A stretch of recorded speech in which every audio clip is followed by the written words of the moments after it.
Hello students, आज के इस वीडियो में हम नस्ट इक्वेशन की बात को और आगे बढ़ाएंगे और ध्यान दें, इसको लास्ट तक देखें ज़रूर वीडियो को, क्योंकि लास्ट में मैं लॉग टेबल और एंटी लॉग टेबल्स की बात करूंगा कि आपको without using the log table and anti log table numerical solve कैसे करने हैं। क्योंकि पेपर में जो ऊपर नोट लिखे होते हैं ना क्वेश्चन पेपर पे, उस पे तीसरा या चौथा पॉइंट आपको ये मिलेगा कि use of log and anti log tables are not allowed. जब आप लॉग टेबल और एंटी लॉग टेबल यूज़ ही नहीं कर सकते हैं तो उनको देखने का तरीका, हालांकि सिखाने के लिए पहले भी सिखाया है, फिर दोबारा भी सिखा देंगे, उसका कोई ऐसा बेनिफिट होने वाला नहीं है, क्योंकि log tables will not be provided at your examination hall. So how to tackle with the log and anti-log I will discuss today in the last of this video. ज़रा ध्यान से देखें। आज का वीडियो में सबसे पहले तो हम इक्विलिब्रियम कांस्टेंट की बात करते हैं फ्रॉम द नस्ट इक्वेशन। जब कोई सेल काम करता है, सपोज मैंने एक सेल लिया है zinc sulphate, copper sulfate and copper. This is the representation of an electrochemical cell where zinc acts as anode and copper acts as cathode. तो नस्ट इक्वेशन इसके लिए हम लिखेंगे तो क्या होगा, E of the cell is equal to E naught of the cell minus 0.0591 by N log concentration of zinc ions divided by concentration of copper ions. As you know, the reduction electrode potential is directly proportional to the concentration of the ions. और इस cell में zinc oxidise हो रहा है, zinc ion बना रहा है।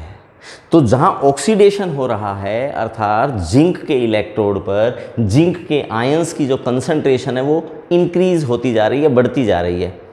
तो जैसे जैसे सेल काम करेगा, ये इलेक्ट्रोकेमिकल सेल प्रोग्रेस में होगा, तो जिंक आयंस की कंसंट्रेशन बढ़ जाएगी और बढ़ने की वजह से उसका रिडक्शन इलेक्ट्रोड पोटेंशियल बढ़ेगा जैसे जैसे सेल काम करेगा।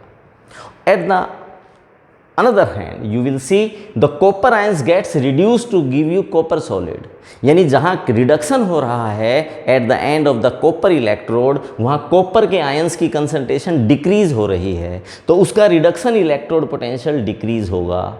और एक स्टेज ऐसी आएगी जब ये दोनों रिडक्शन इलेक्ट्रोड पोटेंशियल जिंक के लिए और कॉपर के लिए बराबर हो जाएंगे।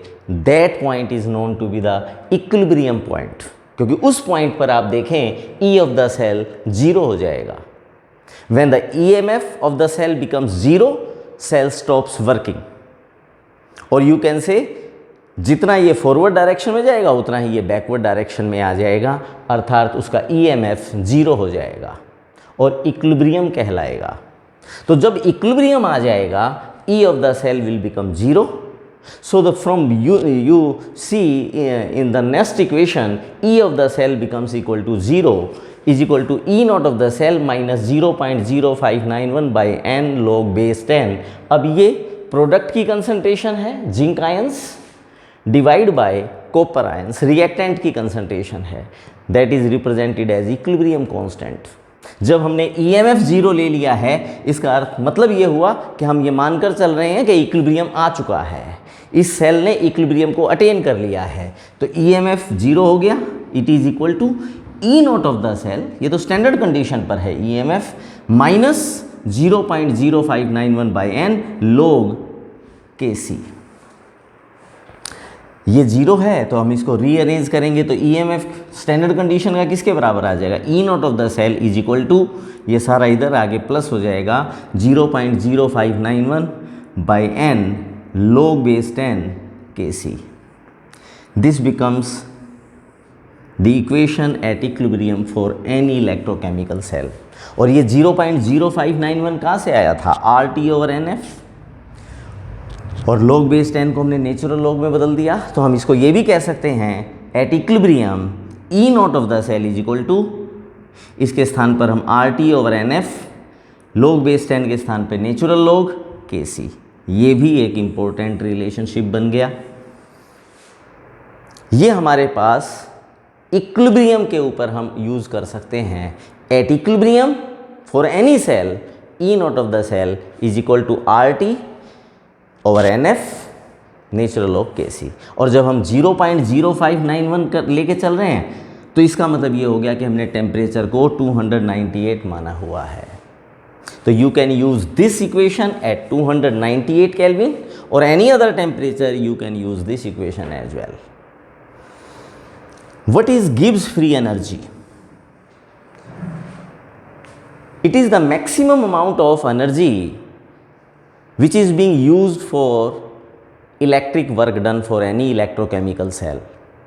यानी जो एनर्जी यूज हुई है इलेक्ट्रिक वर्क डन में, यूजफुल वर्क में, that is known as Gibbs free energy. जितना वर्क डन बढ़ेगा उतनी गिब्स फ्री एनर्जी डिक्रीज हो जाएगी। तो हम कह सकते हैं delta G will decrease as the work done will increase. Electric work done you know is equal to NFE, N is the number of electrons, F is the Faraday's constant, E naught of the cell। तो delta G naught is equal to minus NF E naught of the cell। और equilibrium तक आने पर जितना work done maximum करना होता है किसी इलेक्ट्रोकेमिकल सेल को वो कर चुका होता है। उसके बाद तो वो जितना फॉरवर्ड डायरेक्शन में जाएगा उतना ही बैकवर्ड डायरेक्शन में जाएगा।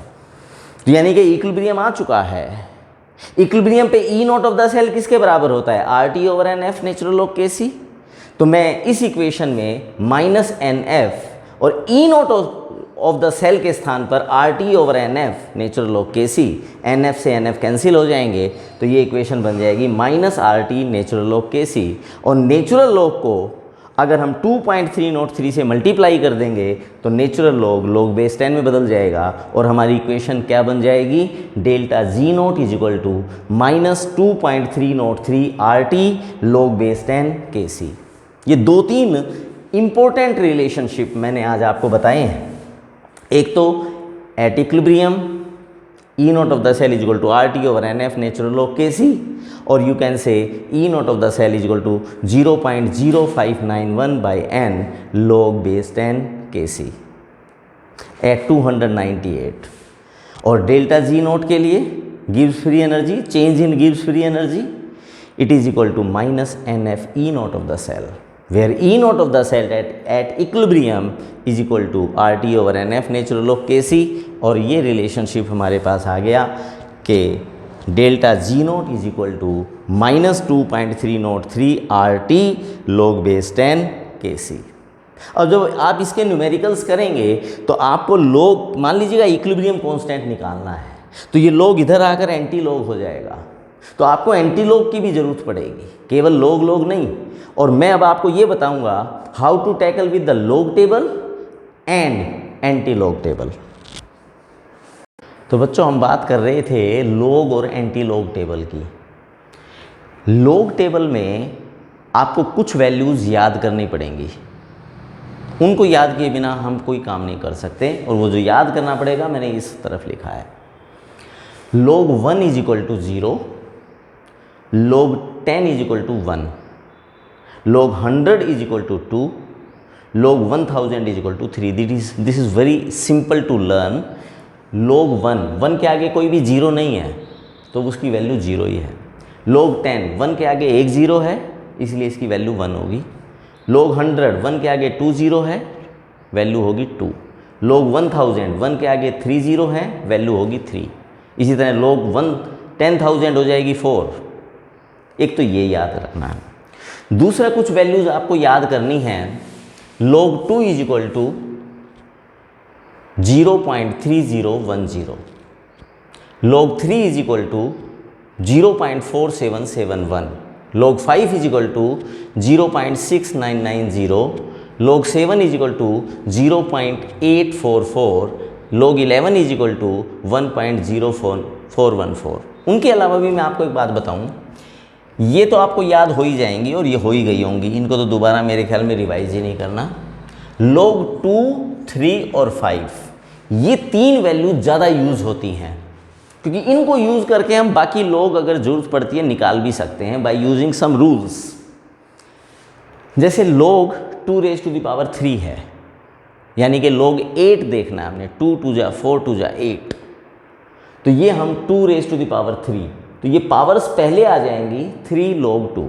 अब log 2 देखकर उसको 3 से मल्टीप्लाई कर दें, ये log 8 हो गया। तो जो पावर्स होंगी वो पहले आगे मल्टीप्लाई हो जाएंगी और log बेस का देखना पड़ेगा, पावर्स का नहीं। 3 log 2। अब log 2 देखें, ये है, उसको आप 3 से मल्टीप्लाई कर दें तो वो log 8 हो जाएगा। log 25 देखना है। अब 25 इक्वल टू 5 का स्क्वायर है, 5 5 जा 25, तो 2 log 5, यानी log 5 देख करके जो हमें याद है 0.6990, उसको डबल कर दें, 2 से मल्टीप्लाई कर दें, वो log 25 हो जाएगा। इसी प्रकार से log x by y divide हो रहा है, तो log x देखें माइनस log y कर दें। इसी तरह log x देखें प्लस log y, यानी अगर आपको log 35 निकालना है तो 35 के 2 टुकड़े कर लें, log 5, 5 7 जा 35, log 7 प्लस log 5, दोनों को जोड़ दें, वो log 35 के बराबर हो जाएगा। ये वैल्यूज याद कर लें। और रही बात अब एंटी लॉग टेबल की, उसके लिए मैं आपको एक बात बता दूं कि एंटी लॉग हमेशा पॉजिटिव स्टेटमेंट का ही देखा जाता है, नेगेटिव का नहीं। तो अगर आपको पॉजिटिव टर्म दिया हुआ है जिसका कि एंटी लॉग आपको देखना है, सपोज करें आपको देखना है एंटी लॉग ऑफ 10.64, मैं बहुत सिंपल ट्रिक बता रहा हूं। तो आपकी जो पॉइंट से पहले की नंबर हैं वो तो 10 रेज टू दी पावर बन जाएंगे, 10 रेज टू दी पावर 10। अब बच गया anti log of 0.64 and we are not having any anti log table, then what to do. अब आप जो वैल्यूज मैंने याद कराई हैं उनमें देखें कि लॉग की वैल्यू में कहां पर 0.6 आया है। आप देखें 0.6 यहां भी है, log 5 में भी है, लेकिन 3 और 5 के बीच में एक 4 भी बचता है, वो चेक कर लेते हैं। log 4 कितना होगा, सपोज करें हमें log 4 चेक करना है, तो हम इसको यूं लिख सकते हैं log 2 प्लस log 2, क्योंकि 2 2 जा 4 होता है, यानी 0.2030 प्लस 0.2030, ये आ जाएगा 0. log 2 कितना होता है 0.30103010। अब आप इसको जोड़ेंगे तो कितना आएगा 0.6020। तो ये log 4 में आता है 0.6 कहाँ आता है, log 4 में आता है। तो हमने लिख दिया 4 पॉइंट, अब ये 4 है, अप्रोक्सीमेशन करके 3 कर दिया, 4.3 इंटू 10⁻10, आंसर आ गया। एक बार फिर देख लें, अगर हमें एंटी लॉग टेबल देखना है 10.64 का, तो 10 तो पावर्स बन जाएंगी, अब बच गया 0.64। अब 0.6 कहाँ आता है पहली बार लॉग टेबल में, log 1, log 2, log 3, log 4, log 4 में आता है 0.6020, तो यहाँ आता है। तो इसका मतलब log टेबल में 0.6 की वैल्यू 4 में आती है, तो ये 4 आ गया। पॉइंट लगाएंगे 4 के बाद, और जो सेकंड डिजिट है उसके लिए अप्रोक्सीमेशन करके 4 की बजाय 3 कर दें, 2 कर दें। इसी प्रकार से अगर माइनस का कोई रकम है और उसका एंटी लॉग टेबल देखना है, अब माइनस के 10.64 का एंटी लॉग आपने चेक करना है और यूज करना है उसको। तो मैंने पहले ही कहा कि नेगेटिव टर्म्स का एंटी लॉग डायरेक्टली नहीं देखा जा सकता, देखना होता है हमें पॉइंट्स के बाद का। तो इसको हमें पॉइंट्स के बाद की डिजिट्स को किसी तरह से प्लस में बदलना पड़ेगा। तो इसका एक तरीका है कि मैं इसमें +1 कर दूं और -1 कर दूं। अब माइनस के 10 और माइनस के 1, माइनस के 11 हो जाएंगे, वो तो पावर्स में चले जाएंगे। अब प्लस के 1 में से 0.64 को माइनस करेंगे तो 0.36 आएगा। अब हमें इसका एंटी लॉग देखना है, ये प्लस का ही बन चुका है। अब अब देखें लॉग टेबल में 0.3 कहाँ आता है, लॉग टेबल में 0.3 आता है 2 के अंदर, तो इसका बन जाएगा 2 पॉइंट, अब 6 है उसके लिए हम अप्रोक्सीमेशन करके 4 कर दें, 3 कर दें, into 10⁻⁻11, this is your answer. That's how you can use anti log table as well.